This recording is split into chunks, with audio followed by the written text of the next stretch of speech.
তদন্তসহ বেশ কিছু জটিলতায় মাত্র ৬% মানব পাচারের বিচার সম্ভব হয় বলে জানান বেসরকারি গবেষণা সংস্থা জাস্টিস অ্যান্ড কেয়ার। এমন বাস্তবতায় মানব পাচার প্রতিরোধ ও দমন আইন ২০১২ সংশোধন করে মানব পাচার ও অভিবাসী চোরাচালান প্রতিরোধ আইন ২০২৬ প্রণয়ন করেছে সরকার, যেখানে তদন্তকারী সংস্থার ক্ষমতা বাড়ানো সহ ভুক্তভোগী ও সাক্ষী সুরক্ষায় সাজার মেয়াদ বাড়ানো হয়েছে। আসিফ সুমিতের রিপোর্টে রয়েছে বিস্তারিত। ঈদ আসবে, সাথে ক্যাশব্যাকও আসবে। নিজের বা প্রিয়জনের জন্য কেনাকাটায় এবারও নগদ পেমেন্টে পাচ্ছেন দারুণ ক্যাশব্যাক। তাই যাই কিনুন, পেমেন্ট করুন নগদে।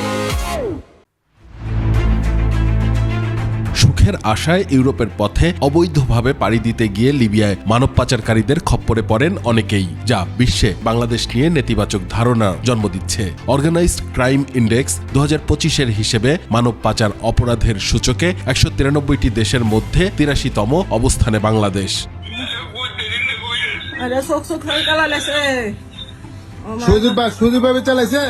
এই পরিসংখ্যান বলছে এক বছরে পাচারের শিকার হন প্রায় ৩৫০০ জন, যার মধ্যে ২৫০০ জোরপূর্বক অপছন্দের শ্রমে বাধ্য হন ও প্রায় ১০০০ যৌন পাচারের শিকার হন।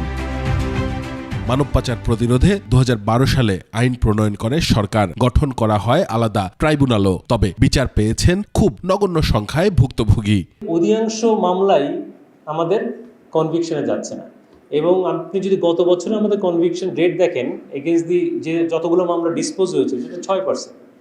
তো ১০০টা মামলার মধ্যে যদি ৬% শাস্তিতে শেষ হয়, তাহলে ৯৪% মামলায় যারা অভিযুক্ত তারা ভাববে যে এই অপরাধ করে আসলে পার পেয়ে যাওয়া যায়।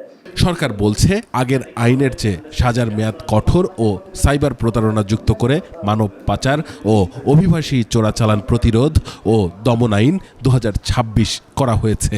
রাজধানীর সিরডাপ মিলনায়তনে আইনটির সচেতনতামূলক কর্মশালায় এসব কথা তুলে ধরেন স্বরাষ্ট্র মন্ত্রণালয়ের কর্মকর্তারা। বর্তমান আইনে মানব পাচার অপরাধের প্রকৃতি ও ব্যাপকতা বিবেচনায় পুলিশের পাশাপাশি অন্যান্য তদন্ত সংস্থা বা ইউনিট কর্তৃক তদন্ত, মানব পাচারকারীদের ব্যাংক হিসাব নিষ্ক্রিয় করা, সম্পদ আটক করা ও তদন্ত পর্যায়ে প্রয়োজনে অভিযুক্তদের বিদেশ গমনে বাধা দান সম্পর্কে বিধান সংযুক্ত করা হয়েছে।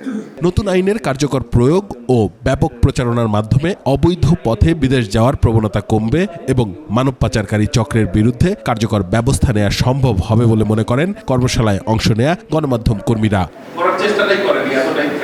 আসিফ সুমিত, ২১ টেলিভিশন, ঢাকা।